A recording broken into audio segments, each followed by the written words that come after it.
Hello students and welcome back to our YouTube channel. I am a graduate from Shriram College of Commerce, New Delhi and आज इस video में मैं तुम्हें करवाने वाली हूँ माइक्रो इकोनॉमिक्स के दो चैप्टर्स जो कि रेवेन्यू एंड प्रोड्यूसर्स इक्विलिब्रियम। इसके साथ हमारे माइक्रो इकोनॉमिक्स का प्रोडक्शन वाला पूरा यूनिट खत्म हो जाएगा और आखिरी की सिर्फ दो चैप्टर बचेंगे जो कि हम कल और परसों की क्लास में करने वाले हैं। तो देखो ऑलरेडी माइक्रो इकोनॉमिक्स सारी हो चुकी है, बिजनेस स्टडीज अकाउंटेंसी का भी फ्री सीयूईटी का कोर्स हमारे चैनल पे लाइव है। हम तुम्हें कोई पेड कोर्स नहीं बेच रहे हैं, यहीं पे हम सीयूईटी के पीवाईक्यू करवाने वाले हैं, मोस्ट इंपॉर्टेंट एमसीक्यू करवाने वाले हैं और मैं कल तुम्हारे लिए बहुत ज्यादा इंपॉर्टेंट सीयूईटी के टिप्स एंड ट्रिक्स भी लाने वाली हूँ कि एमसीक्यूज को कैसे सॉल्व करना है। तो बेटा प्लीज अगर तुम्हें हमारा कंटेंट अच्छा लगे, अगर इससे तुम्हारी हेल्प हो रही है तो प्लीज हमारे चैनल को लाइक करो, चैनल पे कमेंट्स करो, अपने डाउट्स कोई हैं तो वो पूछ सकते हो, टेलीग्राम चैनल पे तुम डाउट्स पूछ सकते हो और अपने जूनियर्स के साथ शेयर करो, हमारे चैनल को सब्सक्राइब कर लो एंड हेल्प अस ग्रो। हम आपके जैसे हजारों लाखों बच्चों तक पहुंचना चाहते हैं ताकि हम लाखों बच्चों को क्वालिटी एजुकेशन प्रोवाइड करवा सके बिल्कुल फ्री ऑफ कॉस्ट। हम कोई पेड कोर्स आपको नहीं बेच रहे हैं, सीयूईटी का 11th-12th का किसी भी चीज का नहीं,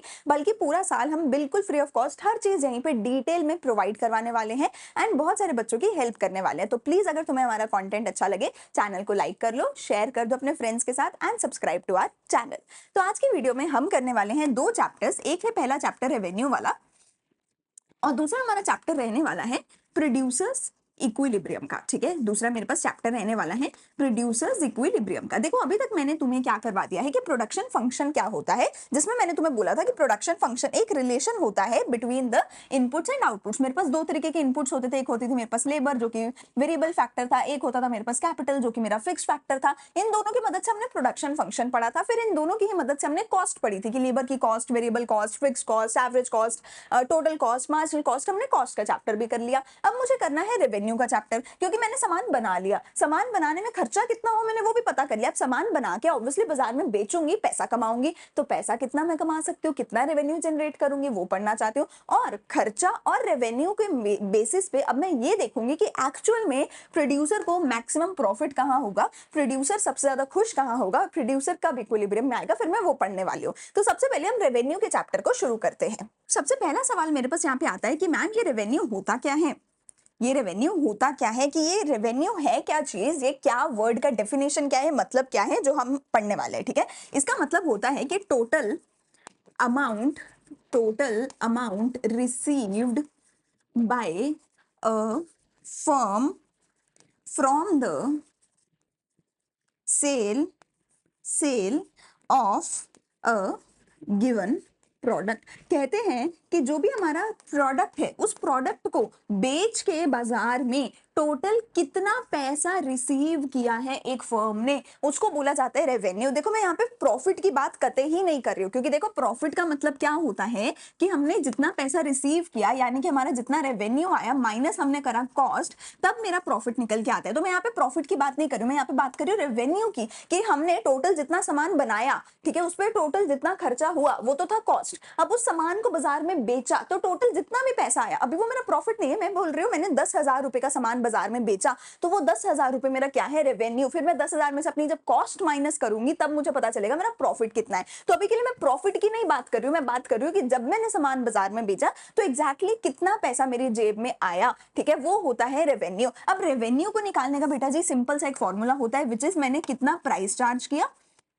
मल्टीप्लाइड बाय मैंने टोटल कितना सामान बेचा। 10 यूनिट बेचे, पर यूनिट 100 रुपए प्राइस चार्ज किया, तो 100 इंटू 10 1000 मेरा हो जाएगा रेवेन्यू। तो रेवेन्यू कैसे निकाला जाता है, रेवेन्यू या फिर मैं यहाँ पे बोल सकती हूँ मेरा टोटल रेवेन्यू, कि मैंने टोटल कितना रेवेन्यू कमाया है उसका फॉर्मूला क्या होगा, मैंने कितना प्राइस चार्ज किया मल्टीप्लाई बाय मैंने कितनी क्वांटिटी बेची, कितनी यूनिट्स मैंने बेचे, तो वो मेरा टोटल रेवेन्यू निकल के आ जाएगा। दूसरी चीज हमें पता है कि ये तो टोटल है, टोटल के साथ हम और क्या पढ़ते होते हैं, हम पढ़ते होते हैं मार्जिनल और हम पढ़ते होते हैं एवरेज। तो मार्जिनल रेवेन्यू का क्या फॉर्मूला होगा, जैसे पहले हम पढ़ते हैं सेम ही होगा, TRN माइनस TRN-1, या फिर तुम बोल सकते हो delta TR upon delta Q, जो कि हम पीछे पढ़ते हैं। देखो तुम पहले चैप्टर से शुरू हो जाओ, यूटिलिटी वाले चैप्टर से, फिर प्रोडक्शन, फिर कॉस्ट, फिर रेवेन्यू, ठीक है। हर एक चैप्टर में मार्जिनल भी आता है, टोटल भी आता है। मार्जिनल का हर चैप्टर में फॉर्मूला क्या होता है, टोटल वाली जो भी चीज है TN माइनस TN-1, ठीक है। मार्जिनल यूटिलिटी का क्या फॉर्मूला होगा, TUN माइनस TUN-1, ठीक है ना। सिमिलरली मार्जिनल रेवेन्यू का क्या फॉर्मूला होगा, TRN माइनस TRN-1। दूसरी चीज, हर एक चैप्टर में तुम मार्जिनल वाली चीज को निकालने का एक और फॉर्मूला लगा सकते हो, वो क्या है, डेल्टा TR, यानी कि टोटल रेवेन्यू में कितना चेंज आया divided by delta units, delta quantity, जो कि यूजुअली एक होता है कि आपने फर्स्ट से सेकंड क्वांटिटी पे गए तो एक एडिशनल क्वांटिटी हुई, चेंज कितना हुआ 1 का, TR आपका कितना है वो आप देख सकते हो, कितना एडिशनल आया तो आप MR निकाल सकते हो, ठीक है। तीसरी चीज हम पढ़ते हैं हर एक चैप्टर में एवरेज, तो एवरेज का तो बेटा पता ही हमें, मीन होता है हमारा, एवरेज का मतलब क्या होता है, जो भी टोटल वाली चीज है, ठीक है, यहाँ पे मेरा टोटल रेवेन्यू है, उसको अगर मैं डिवाइड कर देती हूँ क्वांटिटी से तो मेरा एवरेज निकल के आ जाता है। तो मुझे क्या समझ आया कि रेवेन्यू का मतलब क्या होता है, मैंने टोटल कितना पैसा रिसीव किया सेल करके। रेवेन्यू का फॉर्मूला क्या होता है, प्राइस इनटू क्वांटिटी, मैंने कितना सामान बेचा मल्टीप्लाई प्राइस, ठीक है। प्राइस आपको दे रखा होगा, प्राइस के बाद अभी आगे करेंगे, ठीक है। अब प्राइस इनटू क्वांटिटी करके मैं TR निकालूंगी, TR से मैं MR निकाल सकती हूँ और TR से मैं AR भी निकाल सकती हूँ। यहां तक मुझे बात समझ आती है। अब मुझे पता है कि मैं P इंटू क्यू करके TR निकाल सकती हूँ, पर बेटा जी on the basis of price मेरे पास दो अलग अलग केसेस बनते हैं, on the basis of price दो अलग अलग केसेस मेरे पास बनते हैं, उन दोनों ही केसेस के लिए मैं TR AR MR निकालती हूँ और आगे पढ़ती हूँ। तो मेरे पास दो केसेस कैसे बनते हैं, केस नंबर 1 मेरे पास होता है और दूसरा होता है मेरे पास केस नंबर 2। केस 1 मुझे क्या बोलता है कि मेरा जो प्राइस है इट रिमेन्स कांस्टेंट, जो मेरा प्राइस है वो कांस्टेंट रहना चाहिए, इट रिमेन्स कांस्टेंट, मेरा प्राइस चेंज नहीं होना चाहिए, प्राइस रिमेन्स कांस्टेंट। और जो मेरा केस नंबर 2 होता है वो बोलता है price falls with increase in output, with increase in output, जैसे ही आउटपुट बढ़ता है, जैसे ही नंबर ऑफ यूनिट्स यानी कि क्वांटिटी जैसे ही बढ़ती है तो प्राइस फॉल होता है। दो केसेस में पढ़ती हूँ, पहले केस में प्राइस कांस्टेंट रहता है, दूसरे केस में प्राइस फॉल होता है जैसे ही आउटपुट इंक्रीज होता है। देखो मैंने जितना भी प्रोडक्शन का यूनिट सारा करवाया है, इनफैक्ट उससे पहले भी मैंने जितनी भी माइक्रो इकोनॉमिक्स करवाई है मैंने सारी खुद लिख के करवाई है, मैंने कोई नोट्स की हेल्प नहीं ली है तुम्हें माइक्रो इकोनॉमिक्स करवाते हुए, ठीक है। ये मैं इसलिए करती हूँ क्योंकि मुझे लगता है कि जब तुम नोट सामने देखते हो, ठीक है, और मैं उसमें से अगर पढ़ा के चली जाऊंगी तो मैं समझ नहीं आएगा कि क्या नोट करना है क्या नोट डाउन नहीं करना है। But now that I am my self writing everything, तो मैं तुम लोगों से बस ये उम्मीद कर रही हूँ कि तुम सिर्फ वीडियो को सुनोगे नहीं, ऐसा नहीं कि 2x पे चला के सुन लिया और आगे चले गए, नहीं, तुम वीडियो को नॉर्मल 1x पे सुनोगे और जो जो मैं लिखती जा रही हूँ सारी चीजें साथ साथ तुम लिखते जाओगे, तभी तुम्हारा फायदा होगा, ठीक है। अगर मैं नोट्स दिखा दूं यहाँ पे और बोल के चली जाऊं तो मैं समझ ही नहीं आएगा क्या लिखे और क्या छोड़े, ठीक है, कहाँ से याद करे। तो मैं चाहती हूँ कि मैं जितना लिख रही हूँ, जैसे जैसे लिखती जा रही हूँ, तुम साथ साथ सारी चीजें नोट डाउन करते जाओ, और जैसे स्कूल के नोट्स बनाते हो वैसे अपने फेयर नोट्स बनाओ, जिन नोट्स की मदद से तुम आगे याद कर सको, ठीक है। सिर्फ स्क्रीनशॉट लेने से काम ना पहले चला था ना अब चलने वाला है, तो स्क्रीनशॉट नहीं, साथ साथ जो लिखवा रही हो वो लिखो, ठीक है। प्राइस रिमेन्स कांस्टेंट वाला देखो केस मेरा कब होता है, तब होता है जब मेरे पास परफेक्ट कंपटीशन मार्केट होती है। देखो अगर ये नहीं समझ आ रहा कोई टेंशन वाली बात नहीं है, अगला चैप्टर मेरा परफेक्ट कंपटीशन मार्केट के बारे में ही है, तो अभी मैं इसको डिटेल में नहीं एक्सप्लेन कर रही हूँ, कल की वीडियो में अगले चैप्टर में डिटेल में समझेंगे। परफेक्ट कंपटीशन मार्केट में प्राइस कांस्टेंट रहता है और इम्परफेक्ट कंपटीशन मार्केट में इम्परफेक्ट कंपटीशन मार्केट में प्राइस चेंज होता है और जैसे जैसे आउटपुट बढ़ता जाता है वैसे वैसे प्राइस गिरता जाता है। तो मैंने अभी तक क्या बोला, रेवेन्यू क्या होता है, TR AR MR, तीन तरीके के रेवेन्यू होते हैं जैसे कि पिछले चैप्टर्स में होते थे। अब प्राइस जो है P इंटू क्यू करके TR होता है, और जो प्राइस है उससे रिलेटेड दो केस बनेंगे, एक में प्राइस कॉन्स्टेंट रहेगा, दूसरे में price falls with increase in the output, जैसे जैसे तुम आउटपुट बढ़ाते जाओगे तुम्हारा जो प्राइस है वो फॉल होता चला जाएगा, ठीक है जी। अब यहाँ से मैं दो केसेस बना के चलती हूँ। अब देखो इस केस में तुम्हें कुछ भी ना दे रखा हो ना तो भी तुम लिख सकते हो सिर्फ प्राइस और क्वांटिटी के बेसिस पे। क्वांटिटी तो नॉर्मल वही होगी, क्वांटिटी क्या होगी, वही अपनी 1 2 3 4 5 6। अभी मैं तुम्हें करवा रही हूँ केस नंबर 1, तुम हेडिंग लिख लो case number 1 perfect competition market, ठीक है। क्वांटिटी तो यही होगी 1 2 3 4 5 6, ठीक है। प्राइस क्या होगा, कांस्टेंट होगा, तुम्हें जो भी तुम्हारा लकी नंबर है वो तुम लिख सकते हो, हम नॉर्मली 10 लिखते हैं, ठीक है, 10, ये हो गया मेरा प्राइस। अब मैं निकाल सकती हूँ यहाँ से TR मेरा कैसे निकल के आएगा, 10 इंटू 1 10, 10 इंटू 2 20, 30 40 50 60 हो गया जी। अब मैं निकाल सकती हूँ मेरा MR कैसे निकलता है, TRN माइनस TRN-1, तो पहले पे तो सेम ही रह जाएगा, फिर 20 माइनस 10 10, 30 माइनस 20 10 10 10 10। तुम देखो एट एवरी लेवल मेरा मार्जिनल रेवेन्यू सेम है। फिर तुम देख लो एवरेज रेवेन्यू कैसे निकालोगे, TR अपॉन क्वांटिटी, तो पहले में क्या होगा 10 upon 1 10, 20 upon 2 10, 30 upon 3 10, 40/4 10 and so on, तुम देखते जाओ आगे तुम्हारा AR भी 10 आएगा। तो यहाँ से मुझे 2-3 चीजें समझने को मिली है, यहाँ से मुझे 2-3 चीजें देखने को मिली है, समझने को मिली है कि जब मेरा परफेक्ट कंपटीशन मार्केट होता है, जब मेरा परफेक्ट कंपटीशन मार्केट होता है, उसके अंदर क्या होता है, उसके अंदर पॉइंट नंबर 1 प्राइस कांस्टेंट होता है, प्राइस कांस्टेंट होता है। एंड पॉइंट नंबर 2, इसमें जो प्राइस होता है, या जिसको बेटा मैं प्राइस लाइन भी बोल सकती हूँ, वो एवरेज रेवेन्यू के भी बराबर होता है और वो मार्जिनल रेवेन्यू के भी बराबर होता है। जो मेरा प्राइस होता है या जो मेरी प्राइस लाइन होती है वो एवरेज रेवेन्यू के भी बराबर होती है और वो मार्जिनल रेवेन्यू के भी बराबर होती है। तुम देख सकते हो जो तुम्हारा प्राइस है सेम MR है, सेम AR है, ठीक है। और तीसरी चीज तुम ये भी देख सकते हो कि हमारा MR और AR भी कांस्टेंट है, या फिर तुम ये भी लिख सकते हो कि AR and MR are constant. तुम ये भी लिख सकते हो कि ये दोनों भी ऑब्वियसली कांस्टेंट है, सेम रहने वाले, कम ज्यादा नहीं होने वाले, चेंज नहीं होने वाले। एंड लास्टली अगर मैं बात करूं टीआर के बारे में तुम्हें क्या देखने को मिल रहा है कि टीआर लगातार बढ़ रहा है, कम नहीं हो रहा, ज्यादा नहीं हो रहा, नेगेटिव नहीं हो रहा, मैक्सिमम 0, कुछ ऐसा नहीं हो रहा, टीआर लगातार बढ़ता जा रहा है, ठीक है। पिछले चैप्टर्स तक हम करते थे increase at increasing rate, decreasing rate, 0, maximum, negative, पर यहाँ तो ऐसा कुछ नहीं हो रहा, वो लगातार कॉन्स्टेंट रेट से बढ़ रहा है। सो तुम लिख सकते हो TR is constantly increasing, TR is constantly increasing, ठीक है जी। अब तुम अगर इसका ग्राफ बनाने जाओगे तो बेटा ग्राफ बहुत ही सिंपल यहाँ पे बन सकता है, क्योंकि इसमें कुछ भी ऐसा नहीं करना है जो यहाँ पे तुम्हें समझ नहीं आया, कुछ भी ऐसा नहीं है, बिल्कुल ही सिंपल ग्राफ है। इनफैक्ट तुम्हारी पूरी माइक्रो इकोनॉमिक्स में सबसे सिंपल ग्राफ ये वाले हैं। टीआर का ग्राफ है, लगातार ऊपर जा रहा है। पहली चीज मैंने तुम्हें क्या बोला था, जिस चीज का ग्राफ बनाओगे उसको किस पे लिखोगे, OY एक्सिस पे लिखोगे, except for demand and supply. अब यहाँ पे मैं जिस चीज का ग्राफ बना रही हूँ उसको OY एक्सिस पे लिखूंगी और यूनिट्स को OX एक्सिस पे लिखूंगी। तो लेट्स से मेरे पास यहाँ पर है, लेट्स से वैल्यूज है मेरे पास, लेट्स से यहाँ पे है 10, 20, 30, 40 एंड सो ऑन, ठीक है। तो तुम देखो तुम्हारा AR, MR और प्राइस लाइन कहाँ पे होगा, तुम्हारा AR, MR और प्राइस लाइन कहाँ पे होगा, यहाँ पे 10 पे होगा कांस्टेंट एक स्ट्रेट लाइन, यहाँ पे 10 पे होगा एक कांस्टेंट स्ट्रेट लाइन। और अगर मैं बात करूँ TR की, तो TR कैसे होगा, ऐसे ऊपर जाता हुआ एक स्ट्रेट लाइन, ऐसे ऊपर जाता हुआ एक स्ट्रेट लाइन। तो ये मेरी क्या हो जाएगी TR, ये मेरा क्या हो जाएंगे नीचे दोनों, तीनों AR, MR और प्राइस लाइन, ये तीनों यहाँ पे बच जाएंगे। तो टेक्निकली अगर मेरा प्राइस कांस्टेंट है, परफेक्ट कंपटीशन मार्केट है, तो AR, MR और प्राइस लाइन तीनों ही बेटा कांस्टेंट ऐसे स्ट्रेट जाने वाले हैं, ठीक है।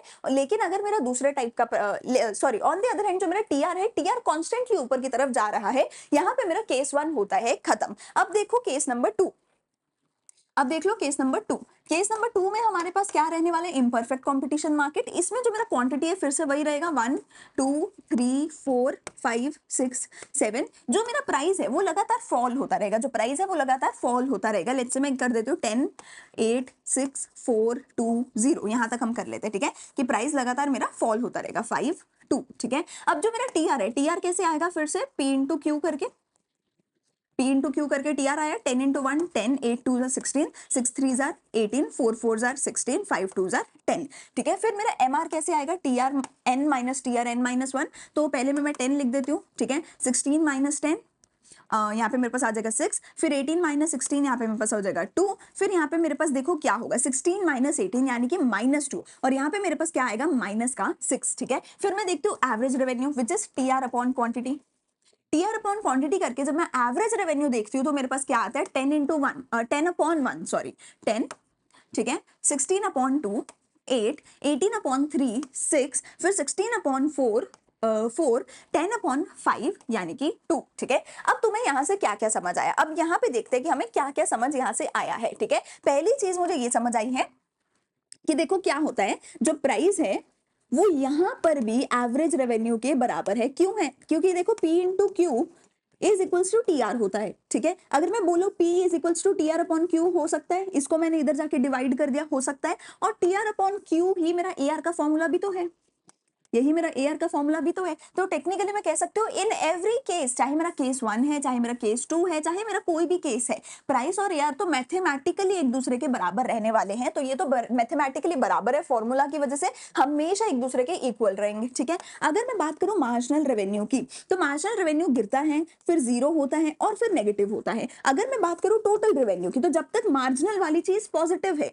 तब तक टोटल वाली चीज बढ़ती है, जब ये जीरो होता है तो टोटल वाली चीज मैक्सिमम होती है, जब मार्जिनल नेगेटिव होता है तो टोटल वाली चीज गिरने लग जाती है। ऑन द अदर हैंड अगर मैं एवरेज रेवेन्यू की भी बात करूं, ये भी डिक्रीजिंग है। एवरेज रेवेन्यू की भी अगर मैं बात करूं तो ये भी डिक्रीजिंग है, लेकिन लेकिन एक और चीज मुझे यहाँ पे देखने को मिलती है कि एमआर भी गिर रहा है, एआर भी गिर रहा है, पर एमआर ज्यादा जल्दी गिर रहा है। देखो दोनों एक ही जगह से शुरू हुए, दोनों एक ही जगह से शुरू हुए। ये थोड़ा सा गिरा, ये कितना ज्यादा गिर गया, ये फिर थोड़ा सा गिरा, ये फिर ज्यादा गिरा, ये फिर थोड़ा गिरा, ये ज्यादा, ये थोड़ा, ये ज्यादा। तो मैं क्या कहना चाहती हूँ, एमआर भी गिरेगा, एआर भी गिरेगा, एमआर भी गिरेगा, एआर भी गिरेगा, पर एआर तेजी से गिरेगा। एआर के डिक्रीज होने का रेट जो है वो ज्यादा होगा, एमआर के डिक्रीज होने का रेट जो है वो कम होगा। समझ रहे हो?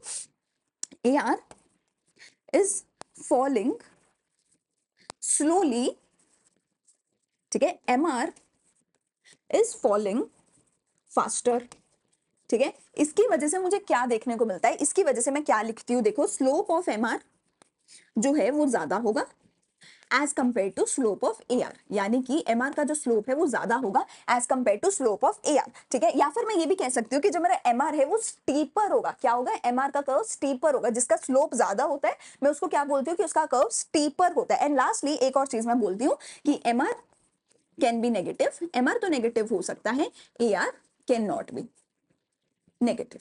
एवरेज रेवेन्यू नेगेटिव नहीं होगा, मार्जिनल रेवेन्यू नेगेटिव हो सकता है। एवरेज रेवेन्यू नेगेटिव नहीं होगा, मार्जिनल रेवेन्यू नेगेटिव हो सकता है। स्लोप ऑफ एमआर ज्यादा होगा स्लोप ऑफ एआर से। ऐसा क्यों है? क्योंकि गिरते तो दोनों है, पर एआर धीरे धीरे गिरता है, एमआर तेजी से गिरता है। अब मैं यहाँ पे फिर से ग्राफ बना लेती हूँ एआर एमआर टीआर के तीनों के।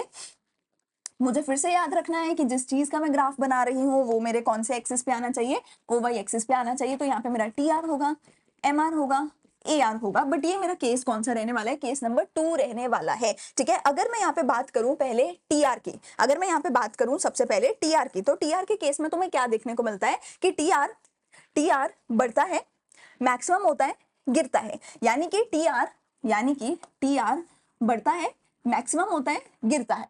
टीआर बढ़ता है, मैक्सिमम होता है, गिरता है, ठीक है। ये तो हो गया मेरा टीआर। अब बात करते हैं एमआर और एआर की। अब बात करते हैं एमआर और एआर की। एमआर भी गिरता है, गिरता गिरता नेगेटिव चला जाता है। एआर भी गिरता है, एआर भी गिरता है, पर एआर धीरे धीरे गिरता है, एआर धीरे धीरे गिरता है। तो एआर का स्लोप भी कम है, एमआर का स्लोप भी ज्यादा है। एआर नेगेटिव भी नहीं होता, एमआर नेगेटिव भी होता है, और ये ऊपर मेरा हो गया टीआर। तो दोबारा से हम देखते हैं हम क्या समझे। केस नंबर 2 में प्राइस गिरता है जैसे जैसे क्वांटिटी बढ़ती है। P इंटू क्यू करके मैंने टीआर निकाला, टीआर को माइनस कर करके एमआर निकाला, और टीआर अपॉन क्वांटिटी करके एआर निकाला। क्या समझ आया कि प्राइस और एआर मैथमेटिकली बराबर है, तो ये हर केस में बराबर होने वाले हैं। एमआर गिरेगा, जीरो होगा, नेगेटिव होगा। जब एमआर गिरेगा तो टीआर बढ़ेगा, जब एमआर जीरो होगा टीआर मैक्सिमम होगा, जब एमआर नेगेटिव होगा तो टीआर गिरने लग जाएगा, ठीक है। एआर लगातार डिक्रीज होगा, मतलब एमआर भी लगातार डिक्रीज होगा, एआर भी लगातार डिक्रीज होगा, लेकिन एआर धीरे धीरे गिरेगा, एमआर तेजी से गिरेगा। स्लोप ऑफ एमआर ज्यादा होगा, स्लोप ऑफ एआर कम होगा कंपैरेटिवली, और एमआर नेगेटिव हो सकता है, एआर नेगेटिव नहीं हो सकता है। यहां तक हमें सारी चीजें समझ आ गई, ठीक है। एक छोटी सी चीज आप इसमें देख सकते हो कि जब तक टीआर बढ़ेगा तो एमआर पॉजिटिव होगा, जब टीआर का मैक्सिमम पॉइंट आएगा तो एमआर जो है वो जीरो पे चला जाएगा। इसको साफ सुथरी सी लाइन बना लेते हैं हम। जब मेरे टीआर का मैक्सिमम पॉइंट आएगा तो करीब करीब सेम पॉइंट पे जो मेरा एमआर है वो नेगेटिव में चला जाएगा, ठीक है। चलो इसको मैंने थोड़ा सा एडजस्ट कर दिया है, तो हम देख सकते हैं जब मेरा एमआर मैक्सिमम पॉइंट पे है तो उस पॉइंट पे जब मेरा टीआर जो है वो यहाँ पे मैक्सिमम पॉइंट पे है अपने, ठीक है। यहाँ पे एट दैट पॉइंट एमआर मेरा नेगेटिव जीरो पे है। जैसे ही टीआर फॉल होने लगता है तो एमआर नेगेटिव आ जाता है, ठीक है। और जब तक एमआर पॉजिटिव में है, इसको हम यहाँ पे ज्वाइन कर लेना, इसको यहाँ पे ऐसे ज्वाइन कर लेंगे हम, ठीक है। जैसे ही एमआर पॉजिटिव में है तो टीआर बढ़ता है, ठीक है। एमआर एआर शुरू तो सेम ही पॉइंट से होते हैं, एमआर और एआर शुरू तो सेम ही पॉइंट से होते हैं, पर एमआर का स्लोप ज्यादा होता है, एमआर थोड़ा तेजी से गिरता है, एआर का स्लोप कम होता है, एआर धीरे धीरे गिरता है, और एआर नेगेटिव नहीं होता, एमआर नेगेटिव हो जाता है। यहाँ पे मेरा केस 1 केस 2 दोनों होते हैं खत्म, ठीक है जी। अब मेरे पास बस एक छोटा सा केस बचता है जो मेरा होता है जनरल केस, जो मेरा क्या होता है जनरल केस, या फिर जनरल रिलेशनशिप, जनरल केस, या फिर जो मेरा क्या होता है general relationship between AR and MR, general relationship between A R and M R. देखो अब तुम्हारे अगर पेपर में केस 1 आता है तो तुम केस 1 के रिलेशन बता के आओगे कि ए आर एम आर दोनों बराबर हैं। केस 2 का रिलेशन आता है तो वो बता के आओगे ए आर भी गिरेगा एम आर भी गिरेगा, ए आर धीरे से गिरेगा एम आर तेजी से गिरेगा। पर अगर केस बताया ही ना जाए तो क्या होगा, या फिर अगर क्वेश्चन बोल दे जनरल केस बताओ, जनरल रिलेशन बताओ ए आर एम आर का, तो क्या होगा। तो बेटा ये रिलेशन बिल्कुल सेम होता है जो एमपी और एपी का रिलेशन होता था, एग्जैक्टली उसके जैसा सेम टू सेम यहाँ पे रिलेशन मुझे देखने को मिलता है। ठीक है, तो ये मेरे पास लेट्स से ऐसे मेरे पास ये हो जाएगा मेरा ए आर, और ये ऐसे मेरे पास चला जाएगा मेरा एम आर। ठीक है, मैंने देख लो एक बार फिर से कैसे मैंने बनाया है, एक बार मैं दोबारा बता देती हूँ। मैं ए आर को 0 से शुरू करती हूँ, मैक्सिमम करती हूँ, नीचे गिर देती हूँ। ए आर को 0 से शुरू करती हूँ, मैक्सिमम करती हूँ, नीचे गिर देती हूँ। एम आर के लिए मैं क्या करती हूँ, एम आर के लिए मैं क्या करती हूँ, एम आर को पहले ए आर से ऊपर रखती हूँ,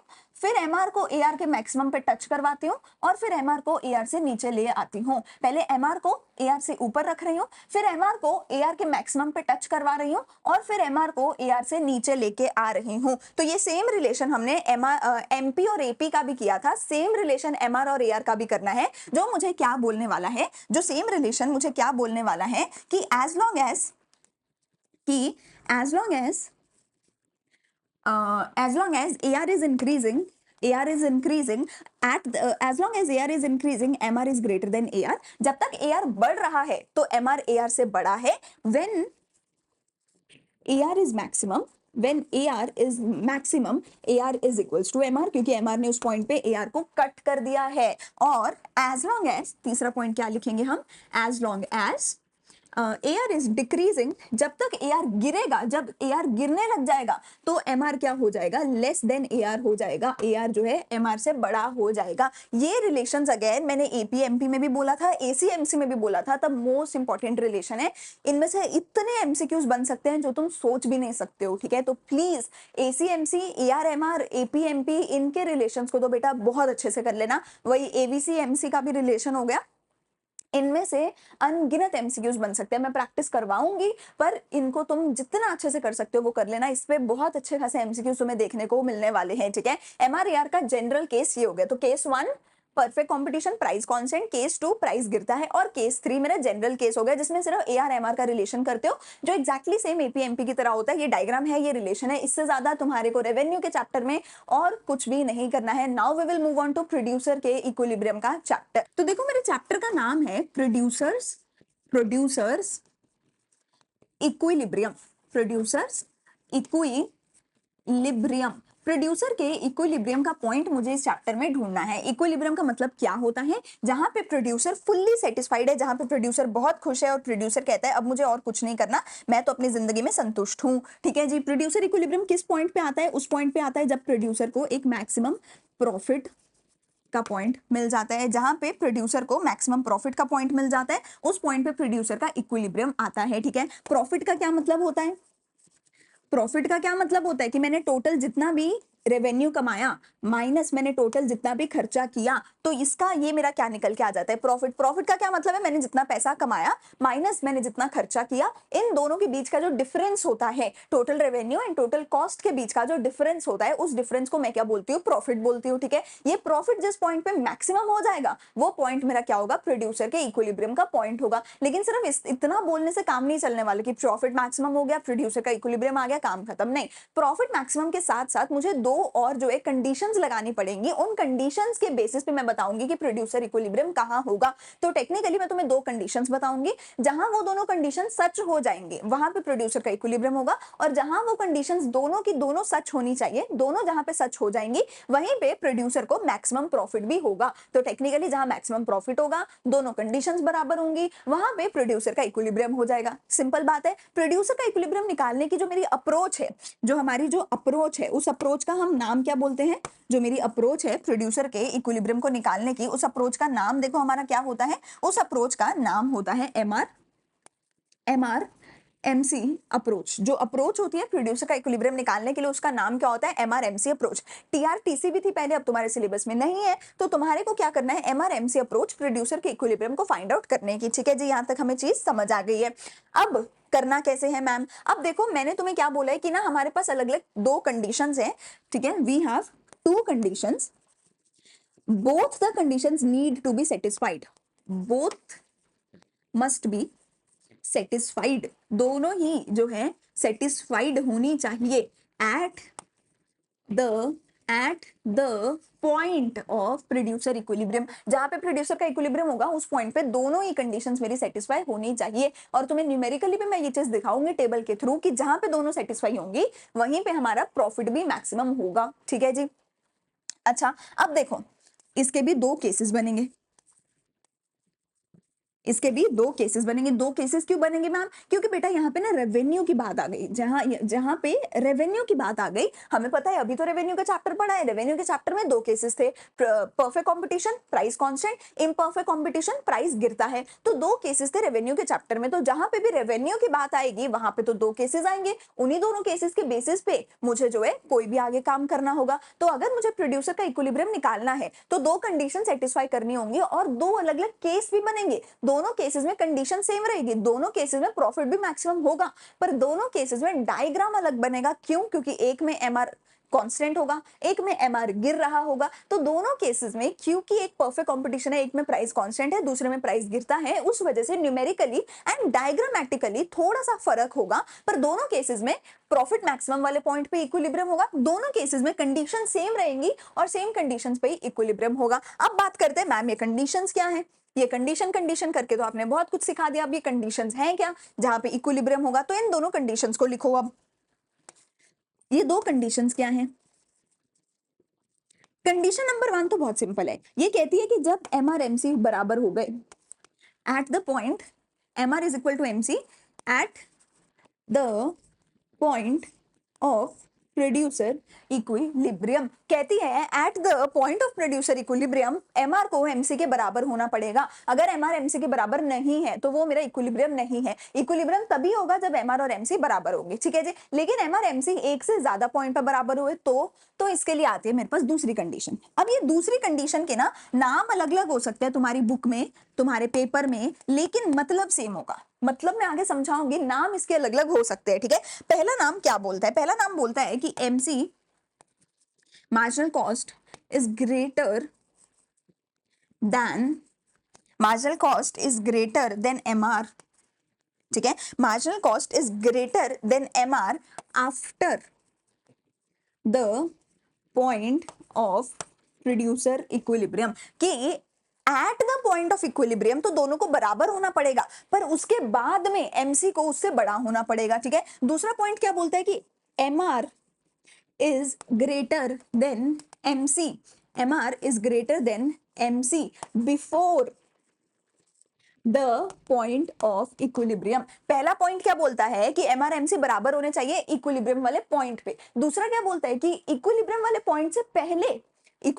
पॉइंट से पहले एमआर को बड़ा होना पड़ेगा और इक्विलिब्रियम वाले पॉइंट के बाद में एमसी को बड़ा होना पड़ेगा।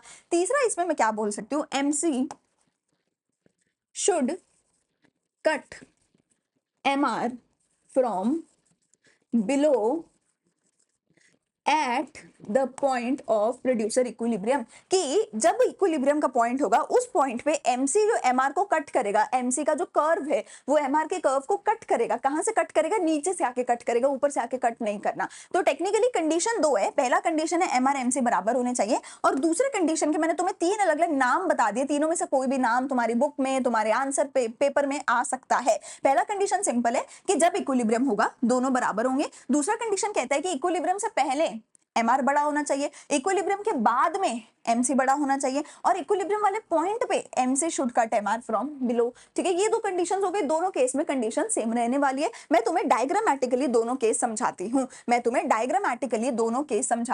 इधर है पहले मेरे पास केस 1। केस 1 में हमारे पास क्या था? Price constant. जब प्राइस कांस्टेंट था तो price was equal to MR, was equal to AR, which means जो मेरा MR था वो भी क्या था? MR था, वो भी क्या था? कांस्टेंट था। लेकिन दूसरे केस में, केस नंबर 2 में मेरे पास क्या हुआ? केस 2 में क्या हुआ? प्राइस वॉज फॉलिंग,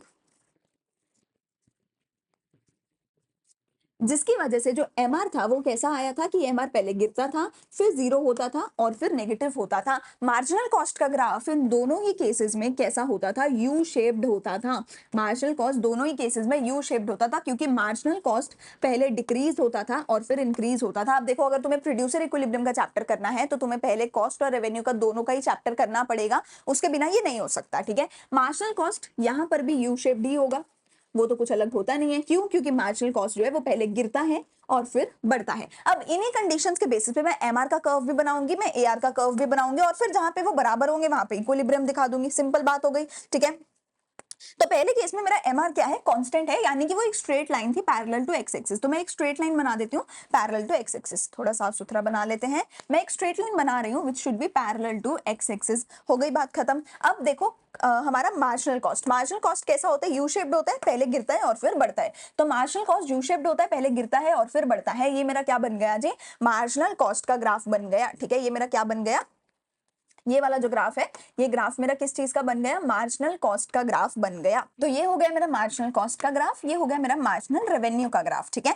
अब देखो हमारी कंडीशन नंबर 1 क्या थी, मेरी कंडीशन नंबर 1 थी कि at the point of equilibrium MC should be equal to MR. Condition 1 क्या थी कि एमसी बराबर होना चाहिए एमआर के।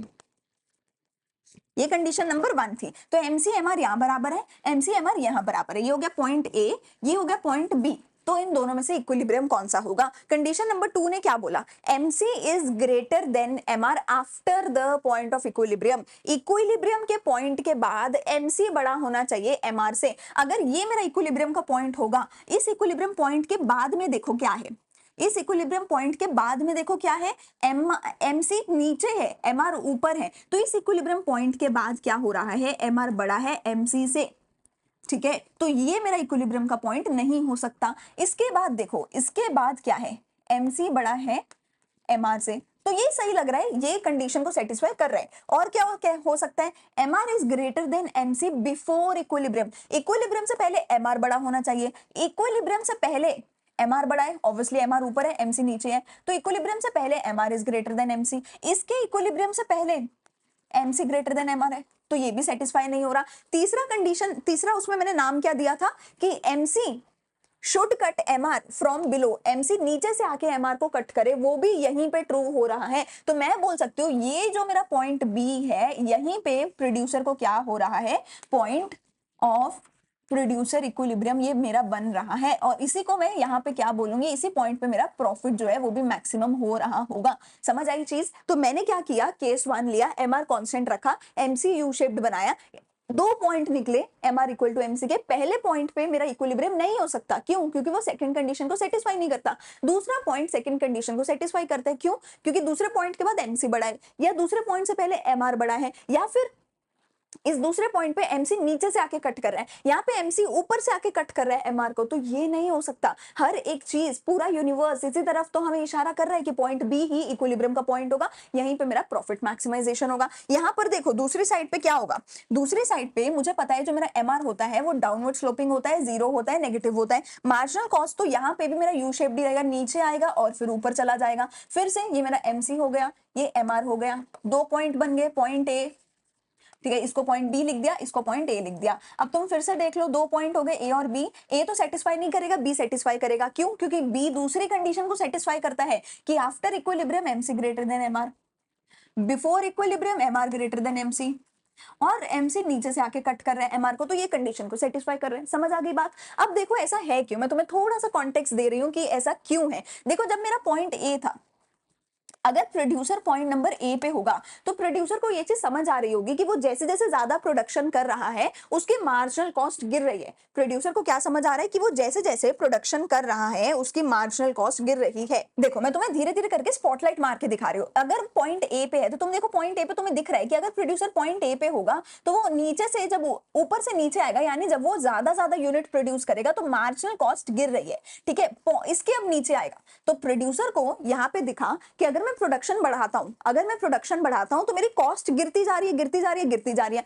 फिर एक पॉइंट आया जब मार्जिनल कॉस्ट मार्जिनल रेवेन्यू के बराबर हो गई, तो प्रोड्यूसर बड़ा खुश हो गया, कॉस्ट गिर रही है, अब तो कॉस्ट रेवेन्यू के बराबर हो गई है, धीरे धीरे कॉस्ट और गिरेगी, तो प्रोड्यूसर ने और प्रोडक्शन किया। जब वो यहाँ पे आया उसने देखा अरे मेरा तो रेवेन्यू ऊपर है, कॉस्ट नीचे है, बल्ले बल्ले मजा ही आ गया कि रेवेन्यू ज्यादा है, कॉस्ट कम है, तो वो प्रोडक्शन करता चला गया। फिर प्रोडक्शन करते करते उसने ये समझा कि कॉस्ट अब बढ़ने लग गई, पर कोई बात नहीं, सानू की फर्क पैंदा, कॉस्ट अभी भी तो रेवेन्यू से कम है, कॉस्ट अभी भी है तो रेवेन्यू से कम, देखो रेवेन्यू वाली लाइन ऊपर है, कॉस्ट वाली लाइन नीचे, तो वो अभी भी प्रोडक्शन करता गया, वो करता गया करता गया करता गया, और उसकी कॉस्ट क्या हो गई, मार्जिनल रेवेन्यू के बराबर हो गई। वो प्रोडक्शन करता गया करता गया करता गया, एक पॉइंट पे वापस से उसकी मार्जिनल कॉस्ट मार्जिनल रेवेन्यू के बराबर हो गई। अगर वो अभी भी नहीं रुका तो उसकी कॉस्ट ज्यादा हो जाएगी रेवेन्यू से, तो यहाँ पे उसका प्रॉफिट गिरने लग जाएगा। तो प्रोड्यूसर क्या करता है, इधर से शुरू होता है, करता जाता है प्रोडक्शन, कॉस्ट गिरती है, फिर वो कॉस्ट रेवेन्यू से भी कम हो जाती है, तो यहाँ पे क्या होता है, स्कोप होता है ज्यादा प्रॉफिट का, यहाँ पे लॉस हो रहा होता है क्योंकि कॉस्ट ज्यादा है रेवेन्यू कम है। यहाँ पे क्या होता है, स्कोप होता है हायर प्रॉफिट्स का, तो यहाँ से प्रोड्यूसर बढ़ता है बढ़ता है बढ़ता है, बी पॉइंट पे आके रुक जाता है, क्योंकि अगर वो बी पॉइंट से वापस आगे गया तो उसका दोबारा प्रॉफिट कम होने लग जाएगा, लॉसेस शुरू हो जाएंगे, क्योंकि दोबारा कॉस्ट रेवेन्यू से ज्यादा हो गई है, तो बी पॉइंट इक्विलिब्रियम का होता है। इधर देखो ये सेम चीज है, पहले कॉस्ट ज्यादा थी पर प्रोड्यूसर को समझ आया ज्यादा प्रोडक्शन कर रहा हूं, कॉस्ट गिरती जा रही है, लॉस कम होता जा रहा है, तो प्रोड्यूसर क्या करता है, करता जाता है प्रोडक्शन, फिर एक पॉइंट पे कॉस्ट और रेवेन्यू बराबर हो जाता है, बल्ले बल्ले हो गई, ठीक है, हमारा जीरो आ गया। फिर धीरे धीरे क्या होगा, कॉस्ट रेवेन्यू से भी कम हो गए, तो प्रोड्यूसर कहता है बड़ी अच्छी बात है जी, अब तो और प्रॉफिट होगा, और प्रोडक्शन करो और प्रॉफिट होगा, क्योंकि कॉस्ट रेवेन्यू से कम होती जा रही है, तो वो प्रोडक्शन करता गया करता गया करता गया, फिर से पॉइंट बी पे आ गया, फिर से पॉइंट बी पे आया, तो क्या हुआ जी, उसको फिर से समझ आया कि मेरी फिर से कॉस्ट और रेवेन्यू बराबर हो गए, अब अगर मैं आगे प्रोडक्शन करूंगा तो कॉस्ट ऊपर चली जाएगी, रेवेन्यू नीचे रह जाएगा, तो अब मुझे दोबारा से क्या होने लग जाएंगे, लॉसेस होने लग जाएंगे। तो एक एफिशिएंट, एक समझदार प्रोड्यूसर पॉइंट बी पे रुक जाएगा और ज्यादा प्रोडक्शन नहीं करेगा, तो पॉइंट बी उसके इक्विलिब्रियम का पॉइंट बन जाएगा। आई होप ये चीज यहाँ पे सबको क्लियर हो गई होगी, ठीक है। ये है अपने दोनों के दोनों डायग्राम्स जो तुम यहाँ पे देख सकते हो। चलो अब एक लास्ट चीज तुम यहाँ पे न्यूमेरिकली भी टेबल की हेल्प से भी देख सकते हो कि हमारा यहाँ पे प्रोड्यूसर का इक्विलिब्रियम कहाँ पे आ रहा है, ठीक है। तो देखो ये हमारा पहला केस है, केस 1 का, ठीक है, जो मेरे पास पहला है यहाँ पर, ये है मेरा केस नंबर 1 जिसमें हमारा प्राइस जो है कांस्टेंट रहता है, ठीक है, और ये है मेरा केस नंबर 2 जिसमें मेरा प्राइस लगातार गिरता रहता है, ठीक है। तो मैंने यहाँ पे क्या कर रखा है, देखो हमारे पास यहाँ पे क्या क्या ऑप्शन है, आउटपुट बढ़ता है, प्राइस गिरता है, आउटपुट बढ़ता है, प्राइस कांस्टेंट रहता है, ठीक है। P इंटू आउट क्यू करके टीआर निकाला, टीआर से हमने एमआर निकाला, टीसी मुझे दे रखा है, मार्जिनल कॉस्ट मुझे दे रखा है, ठीक है। हमें यहाँ पे ये सब कुछ चाहिए ताकि इक्विलिब्रियम निकाल सके। क्यों चाहिए, क्योंकि इक्विलिब्रियम जहाँ पे होगा मुझे एमआर एमसी भी बराबर करके दिखाना है और मुझे प्रॉफिट भी मैक्सिमम करके दिखाना है, तो मुझे टीआर टीसी एमआर एमसी सारी चीजें चाहिए ताकि मैं इक्विलिब्रियम निकाल सकूं। यहाँ पे भी सेम है, P इंटू क्यू करके टीआर निकाला, फिर एमआर निकाला, टीसी एमसी दे रखा है, ठीक है। तो यहाँ चीज हमें यहाँ पे भी हमें वही करना है, टीआर माइनस टीसी करके प्रॉफिट निकालना है। अब जहां पे इक्विलिब्रियम होगा वहां पे एमआर एमसी भी बराबर है, यहाँ पे भी देखो एमआर एमसी भी बराबर यहाँ पे भी है, ठीक है। लेकिन एमआर एमसी तो यहाँ पे बराबर थे, पर यहाँ पे प्रॉफिट मैक्सिमम नहीं था, और यहाँ पर तुम देखो कि जो मेरा मार्जिनल कॉस्ट है, यहाँ पर तुम देखो कि after the point of equilibrium marginal cost ज्यादा होना चाहिए मार्जिनल रेवेन्यू से, यहाँ पर इसके बाद कॉस्ट कम है रेवेन्यू से, लेकिन यहाँ पर देखो after this point marginal cost is more than marginal revenue, तो यही मेरा इक्विलिब्रियम का पॉइंट बनना चाहिए, और यहाँ पे मेरा प्रॉफिट भी मैक्सिमम हो रहा है, यहाँ पे देखो प्रॉफिट भी मैक्सिमम नहीं हो रहा, ऑल्दो एमआर एमसी बराबर थे, प्रॉफिट मैक्सिमम नहीं हो रहा, ठीक है। टीआर टीसी जो है माइनस करके प्रॉफिट भी मैक्सिमम हो रहा है, एमआर एमसी भी बराबर हो रहे हैं, और आफ्टर दिस पॉइंट एमसी बड़ा हो रहा है एमआर से, और बिफोर दिस पॉइंट एमसी छोटा है एमआर से, ठीक है। यहाँ पे देखो बिफोर दिस पॉइंट एमसी बड़ा है, तो टेक्निकली मेरा ये वाला जो यूनिट 5 वाला आउटपुट है यहाँ पे इक्विलिब्रियम बनेगा। सेम चीज तुम यहाँ पे देख सकते हो कि मेरा मैक्सिमम प्रॉफिट कहाँ हो रहा है, जहाँ पे एमआर और एमसी एक दूसरे के बराबर हो रहे हैं, and after this point MC बड़ा है, बिफोर दिस पॉइंट एमसी छोटा है एमआर से। तो टेक्निकली जो चीज मैंने तुम्हें यहाँ पे टेबल की मदद से समझाई है, सेम चीज मैंने आगे तुम्हें न्यूमेरिकल की मदद से समझाई है, ठीक है। तो यहाँ पे मेरा पूरा प्रोडक्शन का यूनिट होता है खत्म, बस एक लास्ट हमारे 2 चैप्टर्स रह गए जो कि हम कल की क्लास में करेंगे, ठीक है जी। अगर तुम्हें प्लीज मेरी वीडियो अच्छी लग रही है तो प्लीज बेटा चैनल को सब्सक्राइब कर दो, अपने दोस्तों के साथ प्लीज शेयर करो, सबको मिलकर अच्छे नंबर लाने, and help us grow, help us reach lakhs of students just like you, ठीक है। तो अगर कंटेंट अच्छा लगे like share and subscribe to our channel. हम मिलते हैं कल की माइक्रो इकोनॉमिक्स की वीडियो में।